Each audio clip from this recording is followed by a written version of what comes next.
दोस्तों नमस्कार। स्वागत है आप सभी का आप सभी के इस चैनल कलाम को सलाम में। आज हम बात करेंगे रेपो रेट और रिवर्स रेपो रेट के बारे में। तो चलिए शुरू करते हैं। देखिए रेपो रेट क्या होती है। हम सभी जानते हैं कि भारत का जो केंद्रीय बैंक है वो होता है आरबीआई, यानी कि रिज़र्व बैंक ऑफ इंडिया। ये भारत का केंद्रीय बैंक है और इसका काम क्या होता है, बाकी सभी बैंकों पर नियंत्रण स्थापित करना, उनके लिए नियम कानून बनाना, उनकी मुसीबत में सहायता करना, यानी कि वित्तीय संकट से निकालने के लिए उनकी आर्थिक मदद करना। बहुत सारे कार्य होते हैं, लेकिन आज हमारा टॉपिक आरबीआई नहीं है। तो एक हमारा बैंक हो गया आरबीआई और बाकी सभी बैंक होते हैं। मान लीजिए दूसरा बैंक हो गया आपके पास स्टेट बैंक ऑफ इंडिया।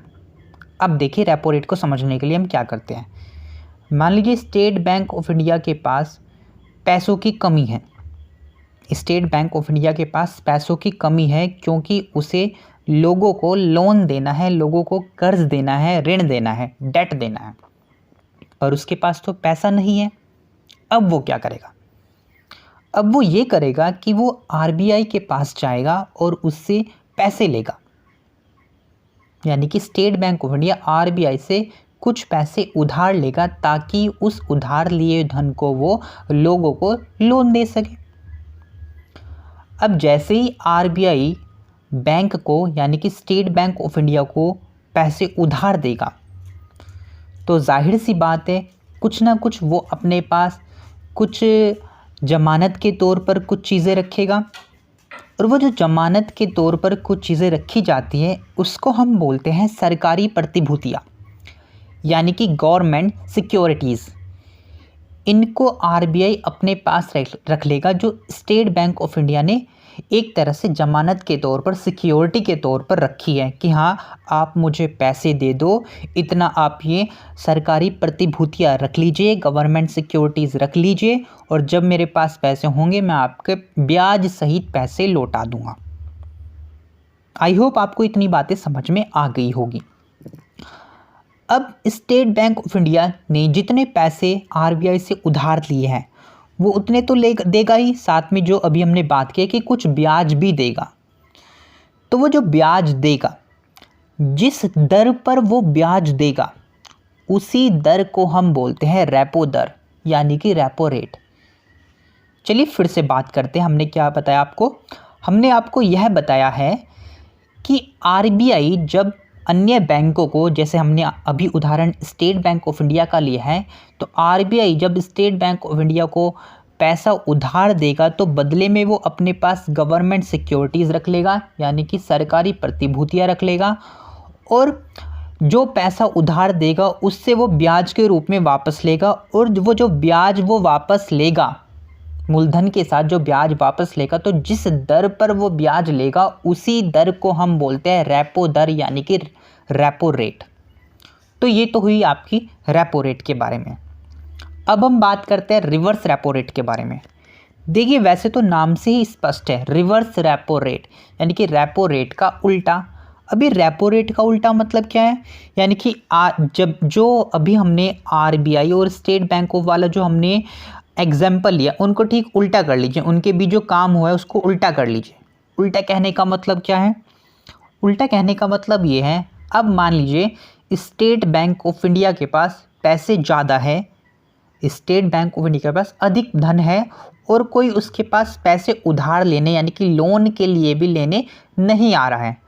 अब स्टेट बैंक ऑफ इंडिया क्या करेगा? State bank of India RBI को कहेगा कि सर आप मेरा पैसा अपने पास रख लीजिए। तो जब state bank of India RBI को कहेगा कि आप मेरा पैसा अपने पास रख लीजिए, हालांकि यहाँ पर एक चीज़ ध्यान देने की है कि आरबीआई को ज़रूरत नहीं है, आरबीआई ने तो नहीं कहा ना कि आप मुझे पैसे उधार दीजिए। स्टेट बैंक ऑफ इंडिया ही रखना चाह रहा है क्योंकि उसके पास धन की अधिकता है। तो इस कंडीशन में क्या होगा?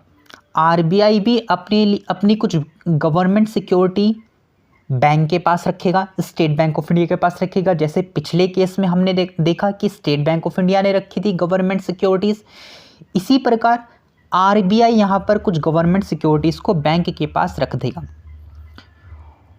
और जो वो पैसा जब वो वापस करेगा, यानी कि RBI state bank of India को जब वो पैसा वापस करेगा तो वो भी तो कुछ पैसे के साथ, यानी कि मूलधन के साथ ब्याज वापस करेगा। तो वो जो ब्याज जिस दर पर निर्धारित किया जाएगा उस दर को हम बोलेंगे रिवर्स रेपो दर, यानी कि रिवर्स रेपो रेट। अब मैं एक लाइन में आपको बताऊं तो मैं आपको ये समझाने की कोशिश कर रहा हूं कि रेपो रेट में क्या होता है। आरबीआई क्या करता है, आरबीआई ब्याज लेता है बैंक से।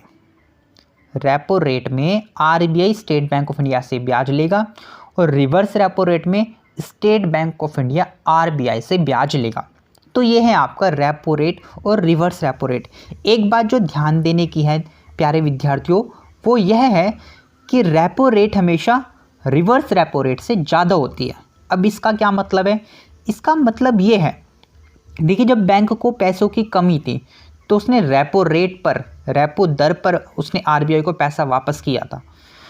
तो जब आपको रेपो रेट होती है वो हमेशा ज़्यादा होती है, क्योंकि आपके पास जब पैसों की कमी होगी तो सामने वाला आपका फ़ायदा ज़रूर उठाएगा, इसलिए सामने वाला आपके मजबूरी का फ़ायदा उठाकर आपको ज़्यादा से ज़्यादा ब्याज लगाएगा आपके ऊपर। यही काम होता है रेपो दर में। आरबीआई भी बैंक पर रेपो दर जो लगाता है वो ज़्यादा लगाता है रिवर्स रेपो रेट की तुलना में। जैसे रिवर्स रेपो रेट में क्या होगा, बैंक क्या होंगे, बैंक आरबीआई पर कम ब्याज लगाएंगे, क्योंकि आरबीआई को पैसों की आवश्यकता नहीं थी। उन्होंने तो रख लिए अपने पास कि हाँ चलो कोई नहीं रख रहा तो हम रख लेते हैं आपके पास। तो ये रहा आपका रेपो दर और रिवर्स रेपो दर। आई होप आपको ये दोनों चीज़ें क्लियर हो गई होगी। अब आगे जब आप अखबार में इन दो शब्दों से आपका इन दो शब्दों पर जब आपका ध्यान जाए तो आपको कोई कन्फ्यूज़न ना हो, इसी उद्देश्य को ध्यान में रखते हुए मैंने आपको ये दो शब्दों को समझाने का प्रयास किया है। तो आने वाली वीडियो में कुछ अलग टॉपिक्स लेकर आऊँगा। तब तक के लिए थैंक यू।